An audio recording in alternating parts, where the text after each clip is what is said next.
यह जो जीवन है वह किसी स्वर्ग से कम नहीं। नरक तो हमारे अंदर भीतर है। जलन, ईर्ष्या, अगर इसको हम समाप्त कर देते हैं तो यह जीवन स्वर्ग से कम नहीं। अगर हमारे जीवन में दुख घटता है या सुख घटता है तो कोई बाहरी नहीं है, स्वयं के भीतर घटता है।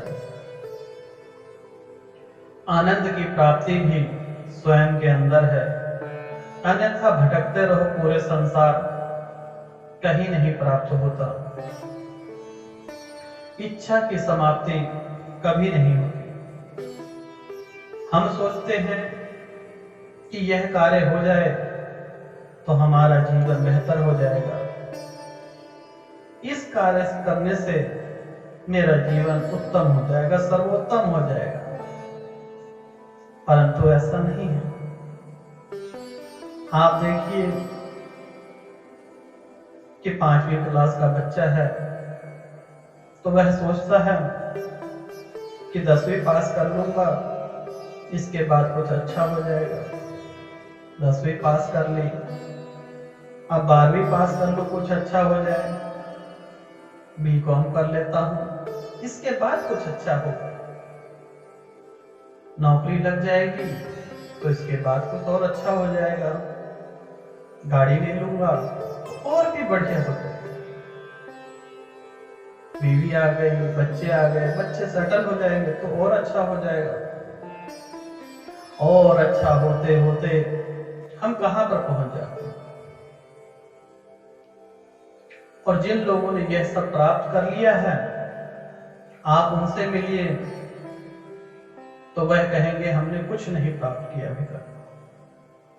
मैं ये नहीं कहूंगा कि पढ़ाई जरूरी नहीं है, पैसा कमाना जरूरी नहीं है, इच्छाएं पूरी करना जरूरी नहीं है, परंतु इच्छाओं को जब तक पूर्ण नहीं करेंगे तब तक अंत भी नहीं होगा।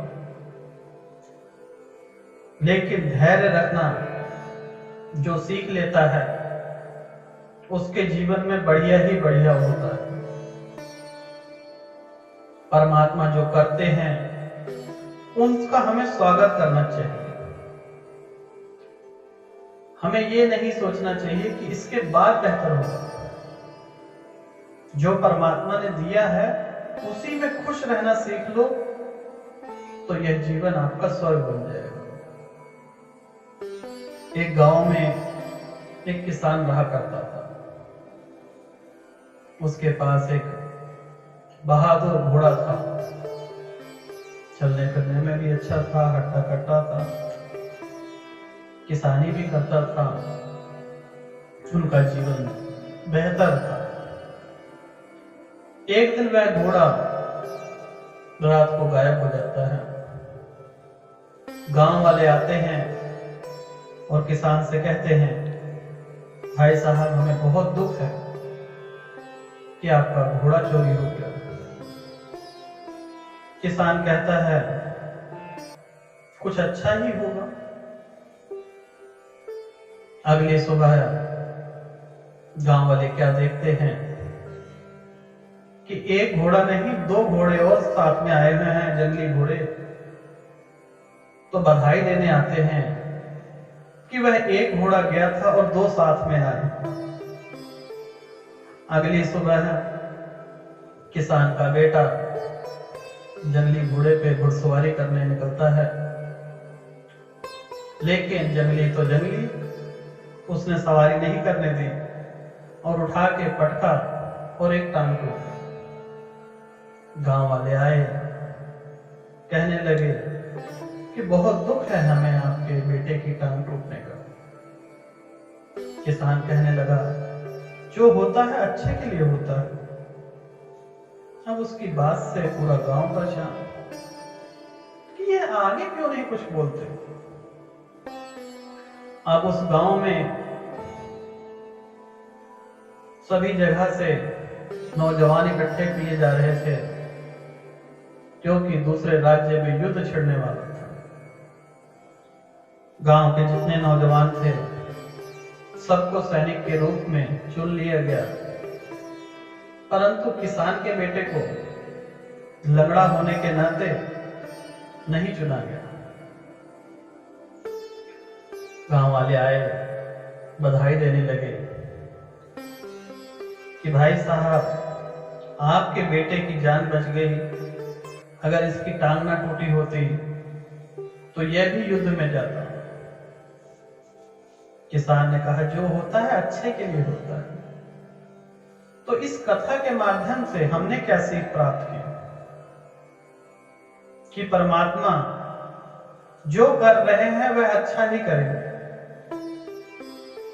अन्यथा दुख तो हम स्वयं पालते हैं। दुख पालना ही होता तो किसान कहता मेरा घोड़ा चला गया, खुश हो जाता, अगले दिन 3 आ गए थे, बेटे की टांग टूट गई, फिर अत्यधिक दुखी हो जाता। राजा के सिपाही उसके बेटे को नहीं ले गए तो खुशी हो जाता। परंतु जो कुछ हमारे जीवन में घटता है वो पहले से ही लिखा होता है। हमारे दुख का कारण भी वही है, सुख का कारण भी वही है। चाहे तो हम दुख में से भी खुशी प्राप्त कर सकते हैं और सुख में से भी दुख। सुख और दुख, स्वर्ग नरक किसी भूखंड का हिस्सा नहीं है। यह मनुष्य की सोच पर विराजमान है कि मनुष्य किस प्रकार से सोचता है और अपने जीवन को नरक बनाएगा या स्वर्ग। प्रभु सबके जीवन में स्वर्ग लिखते हैं, नरक वह स्वयं बनाता है। आनंद जो है प्राप्त मनुष्य की खुशियों से होता है।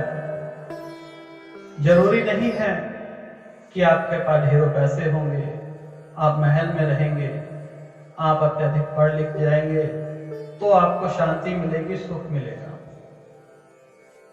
अगर आपके अंदर धैर्य आ गया, शांति स्थापित हो गई, तो उसी क्षण आपको सुख का अनुभव होगा, उसी क्षण आपको सुख की प्राप्ति होगी।